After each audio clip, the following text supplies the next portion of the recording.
Selamat pagi, siang, ataupun malam kepada Mbak Ayu dan semua audien. Eh, pada kesempatan kali ini, kami dari kelompok Facebook Ads Marketing akan mempresentasikan terkait hasil olah studi kami terkait eh, marketing dari iklan Facebook itu sendiri. Sebelumnya saya akan memperkenalkan kelompok saya sendiri. Kelompok ini beranggotakan Agatha Benaya dengan NIM 1532000111. Lalu ada Andre Febrian dengan NIM 15320064. Lalu ada Dava Haki dengan NIM 1532000073.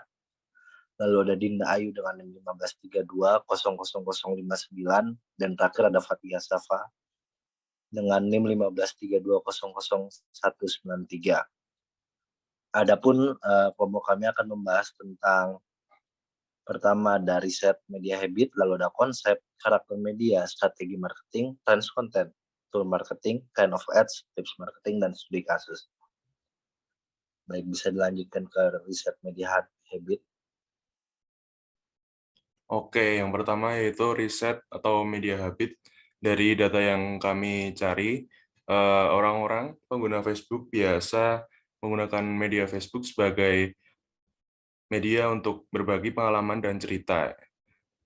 Selanjutnya, untuk mencari komunitas, juga sebagai media untuk menjual dan membeli, menyampaikan opini, keresahan, dan pendapat, serta menyampaikan informasi atau berita, dan sebagai media komunikasi. Oke, next. Nah, ini adalah data jumlah pengguna Facebook di dunia dalam kuartal 2 atau 2012 sampai kuartal 1 2022. Next.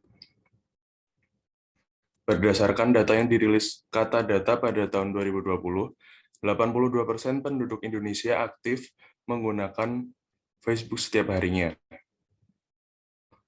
di bawah WhatsApp dan YouTube. Selanjutnya, konsep yang diambil dari jurnal M. Yahya tahun 2021, penggunaan Facebook dalam promosi produk barang jadi mempermudah penjual untuk mengiklankan produk sehingga meningkatkan penjualan karena memiliki jangkauan yang lebih luas. Sementara faktor pendukung dan penghambat penggunaan Facebook sebagai media promosi terhadap penjualan produk barang jadi. Faktor pendukung Facebook salah satu jaring sosial yang paling banyak digunakan oleh masyarakat Indonesia, sehingga menjadi alat pemasaran produk yang sangat potensial. Bisnis online Facebook sangat mudah diakses dan mampu menjangkau semua pengguna Facebook. Oke, selanjutnya akan dijelaskan oleh Raya. Silakan.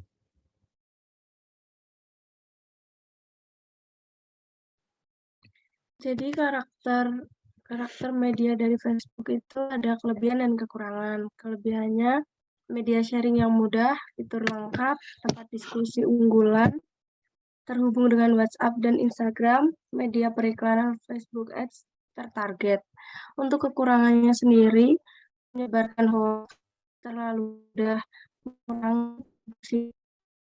mengurangi produktivitas seseorang. Facebook memanfaatkan data pengguna, membuat pengguna menjadi kecanduan.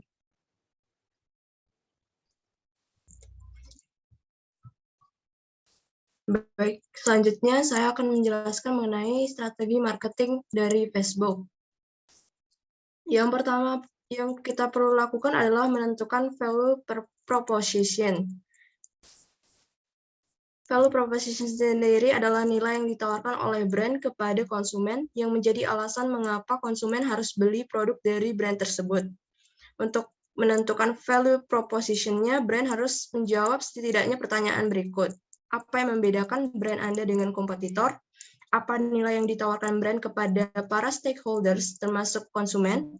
Dan yang ketiga, apa big picture goal dari brand tersebut? Ketika brand dapat menjawab pertanyaan ini, maka value proposition-nya dapat ditentukan. Langkah selanjutnya yaitu menentukan dan memahami target audience.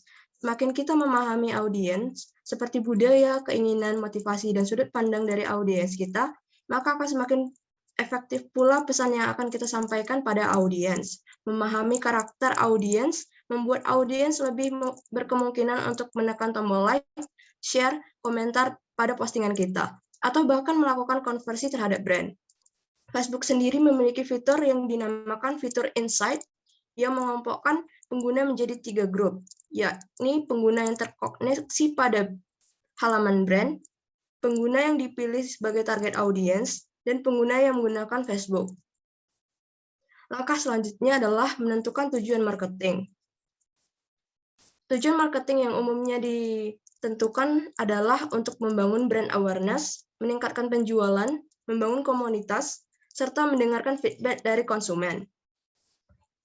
Nah, ada survei dari laman Sprout Social yang mengatakan bahwa hampir 80% tujuan dari Facebook marketing adalah untuk membangun brand awareness. Tapi selain membangun brand awareness, tujuan lain dari Facebook marketing adalah untuk meningkatkan engagement, yakni sebesar 65%. Untuk meningkatkan website traffic sebanyak 54%, serta meningkatkan konversi sebanyak 30%. Langkah selanjutnya yaitu menyusun strategi konten. Konten sebenarnya adalah sebuah konten, maka kita perlu memperhatikan media dari konten tersebut. Misalnya, audiens di Twitter ingin konten yang berbeda dengan konten yang diposting di Facebook, dan begitu pula sebaliknya. Apa yang cocok diposting di Facebook belum tentu cocok untuk diposting di platform lain. Sehingga kita perlu memperhatikan karakter dari audiensnya. Berikut beberapa konten yang dapat digunakan di Facebook. Yang pertama adalah konten yang dapat meningkatkan engagement. Yang kedua, konten yang menawarkan diskon atau promo. Dan yang terakhir adalah konten yang dapat diakses oleh audiens tanpa meninggalkan Facebook. Dan langkah selanjutnya adalah mendorong engagement dengan audiens. Membuat konten saja tidak cukup. Brand perlu melakukan interaksi dengan audiens dan membangun komunikasi dua arah. Komunikasi yang baik dapat meningkatkan engagement audiens terhadap brand. Selain itu juga terdapat faktor yang mempengaruhi preferensi konten, yakni preferensi konten terhadap postingan dengan gambar. Sebuah penelitian yang dilakukan oleh HubSpot mengatakan bahwa postingan dengan gambar mendapatkan 53% likes dan 104% komentar lebih banyak dari postingan tanpa gambar. Lalu ada preferensi terhadap postingan dengan video. Penelitian yang dilakukan oleh majalah Fortune menunjukkan bahwa video merupakan cara terbaik dalam membangun kepercayaan audiens. Langkah selanjutnya yaitu melakukan monitor dan measure terhadap aktivitas halaman brand. Melakukan pemantauan dan pengukuran terhadap aktivitas halaman Facebook dilakukan melalui fitur Insight. Dalam fitur Insight tersebut, kita dapat mengetahui konten apa yang disukai dan tidak disukai oleh audiens kita. Fitur Insight ini sangat berguna karena dapat memberitahukan informasi penting seperti usia, gender, lokasi, pekerjaan, kapan waktu audiens online, organic reach, engagement, dan lain-lain. Nah, langkah terakhir adalah mengintegrasi kampanye online dan offline. Dengan melakukan integrasi terhadap kedua kampanye, maka kita dapat memaksimalkan hasil dari kampanye yang kita inginkan. Berikut merupakan beberapa cara yang dapat dilakukan untuk mengintegrasi kampanye online dan offline melalui Facebook marketing. Caranya yang pertama adalah mempromosikan event secara face-to-face. Yang kedua, mengadaptasi marketing ke dalam Facebook Ads. Dan yang terakhir, kita dapat membandingkan hasil marketing yang dilakukan dengan Facebook dengan hasil marketing yang dilakukan dengan offline. Sehingga kita dapat mengetahui kampanye mana yang paling efektif untuk dilakukan pada brand kita. Selanjutnya akan dilanjutkan oleh Raya.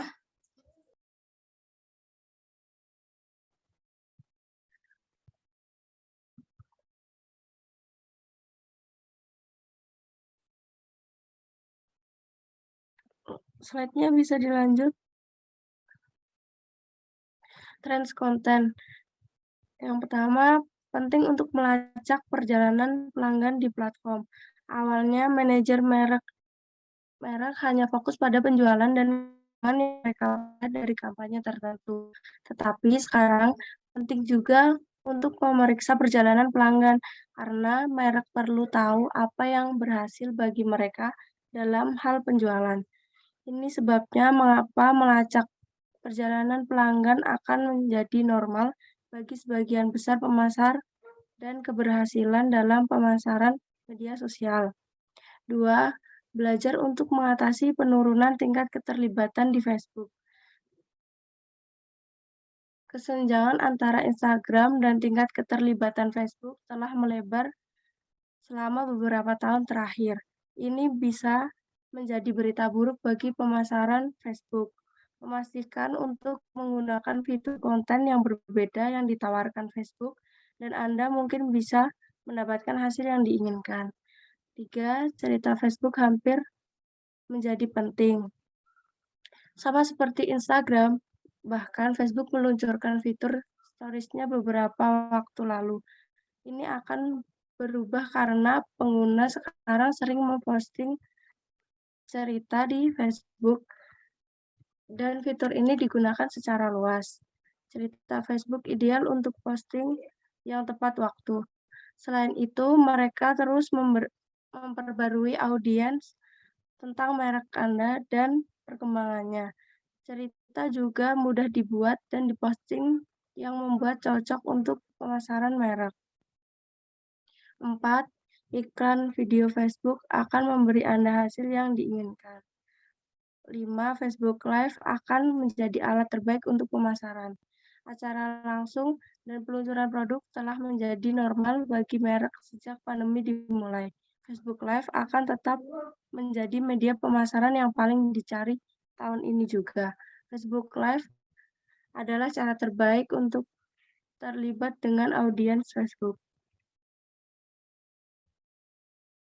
Bisa dilanjut?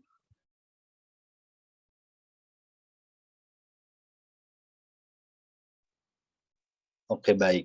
Untuk tools marketing yang ada di Facebook sendiri ada beberapa. Yang pertama di mana kita bisa membuat iklan baru untuk merek.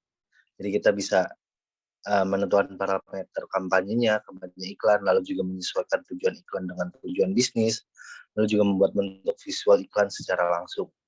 Lalu juga kita bisa men-set, mengatur gimana target iklan kita atau kampanye kita agar iklan ini sesuai dengan target marketing dari kita sendiri. Lalu juga kita bisa mengatur terkait keuangan. Jadi kita bisa menyiapkan dan mengelola anggaran iklan. Tentunya anggaran ini berguna agar sesuai dengan kampanye marketing yang akan kita buat agar sesuai dengan budget kita sendiri. Lalu juga ada fitur bagaimana bisa menjalankan iklan di beberapa aplikasi. Jadi kita bisa menjalankan iklan secara lebih luas karena Facebook sendiri juga membawahi beberapa perusahaan sosial media lainnya. Jadi terintegrasi dengan beberapa aplikasi lain seperti salah satunya Instagram. Lanjut. Lalu juga ada fitur untuk sesuaikan kampanye Anda. Jadi ada opsi untuk mengedit atau menyunting kembali kampanye, mengatur kembali kampanye yang telah dibuat sebelumnya. Lalu juga kita bisa mengoptimalkan, yaitu meningkatkan kinerja dengan materi iklan dinamis. Jadi kita bisa mengedit lagi, mempersonalisasi desain visual penayangan iklan agar tampaknya itu lebih ideal kepada audiens kita. Lalu juga kita bisa menguji iklan mana yang berkinerja terbaik. Jadi ada tools pengujian iklan untuk menentukan kembali target iklan agar kita bisa mengoptimalisasikan penayangan dan penempatan iklan serta seluruh tampilan iklan lainnya. Lalu di akhir kita bisa mendapatkan insight secara real time. Jadi kita bisa mendapat data laporan penyebaran iklan untuk tahapan evaluasi marketing. Selain itu masih ada beberapa fitur bawaan dari Facebook sendiri sebagaimana telah disebutkan sebelumnya, seperti fitur live, lalu juga ada stories Facebook. Begitu akan dilanjutkan oleh Dinda.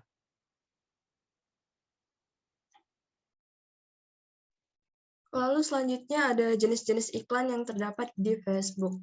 Yang pertama ada post engagement.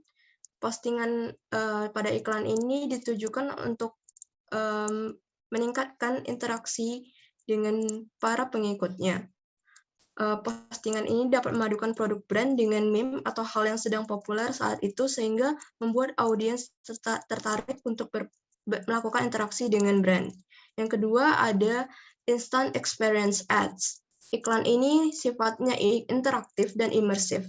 Audiens bisa langsung coba produk, umumnya aplikasi dari pengiklan, langsung di Facebook tanpa perlu mendownload terlebih dahulu sebuah aplikasi.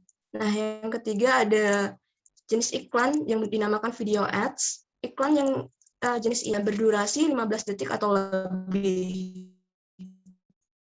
Iklan video punya kelebihan untuk menyampaikan secara mudah diterima oleh audiens. Iklan nomor 4 ada event response yang terjadi, sehingga iklan ini umumnya memiliki target khusus pada suatu lokasi, misalnya suatu negara atau provinsi. Jenis iklan nomor 5 ada offers. Iklan ini menampilkan suatu penawaran promo atau diskon. Nah, iklan selanjutnya dinamakan lead generation ads atau lead form ads. Iklan ini berbentuk formulir, berfungsi agar audiens dapat langsung mengisi formulir secara langsung di Facebook. Yang nomor 7 ada page likes. Iklan ini bergantung pada brand yang disukai oleh audiens, sehingga bagus digunakan untuk meningkatkan organic reach. Selanjutnya ada tipe iklan slideshow ads. Iklan ini terdiri dari beberapa gambar atau video yang disusun sehingga membentuk suatu cerita atau slides. Yang selanjutnya ada carousel ads. Hampir sama dengan slideshow ads, iklan ini menampilkan gambar atau video dalam format yang dapat diklik. Setiap gambar atau video punya link yang berbeda-beda.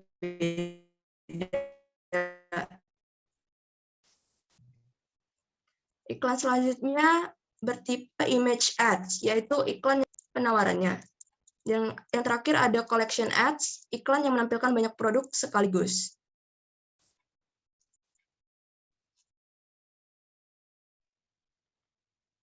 Oke, baik. Untuk selanjutnya kita akan ke tips marketing dari penggunaan Facebook Ads ini sendiri. Yang pertama adalah kita harus mempersiapkan iklan jauh-jauh hari. Setelah iklan selesai dibuat dan hendak di-upload, ada proses verifikasi yang tentunya akan memakan waktu dari pihak Facebook itu sendiri. Jika ingin iklan tayang pada waktunya atau pada jadwal yang sudah Anda buat, sebaiknya persiapkan jauh-jauh hari. Lalu yang kedua, pahami tujuan iklan. Dengan memahami tujuan iklan, kita dapat tahu tujuan spesifik yang ingin dicapai. Dengan memahami hal ini, tentunya pengaturan dan pengubahan bisa kita lakukan agar iklan bisa berjalan pada arah yang tepat hingga rangkaian iklan atau kampanyenya selesai. Lanjut.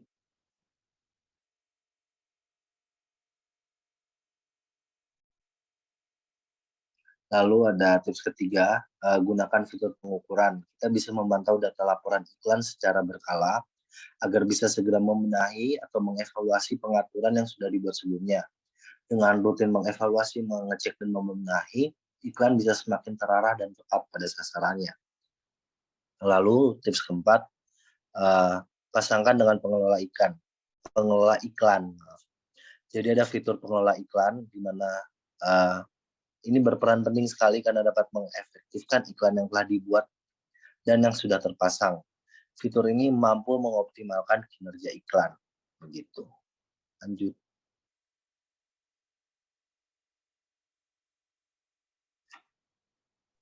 Baik, untuk study case yang pertama, kami mengangkat tentang Tokopedia. Mereka di foto yang pertama itu, mereka menggunakan iklan dengan jenis carousel atau menampilkan produk demo dengan kalau misalkan nanti konsumen mengklik gambar tersebut akan dialihkan ke link yang berbeda. Lalu selanjutnya itu ada saldo kaget. Tokopedia melakukan iklan dengan post engagement, yaitu berinteraksi konsumen dengan brand dengan cara memberi hadiah saldo. Lanjut. Untuk study case yang kedua, kami mengamati Spotify. Untuk foto yang pertama, mereka menggunakan offers atau diskon dengan mencoba premium gratis 1 bulan. Lalu yang kedua, mereka menggunakan jenis iklan event response, yaitu event Spotify Keep Up On. Lalu yang terakhir, mereka menggunakan iklan slideshow, iklan yang dapat digeser, dan juga mereka meningkatkan interaksi juga kepada dengan konsumen, itu dengan rekomendasi playlist dari Spotify. Selanjutnya saya kembalikan ke moderator. Mungkin sekian dari kelompok kami, kurang lebihnya demikian. Atas perhatiannya kami ucapkan terima kasih.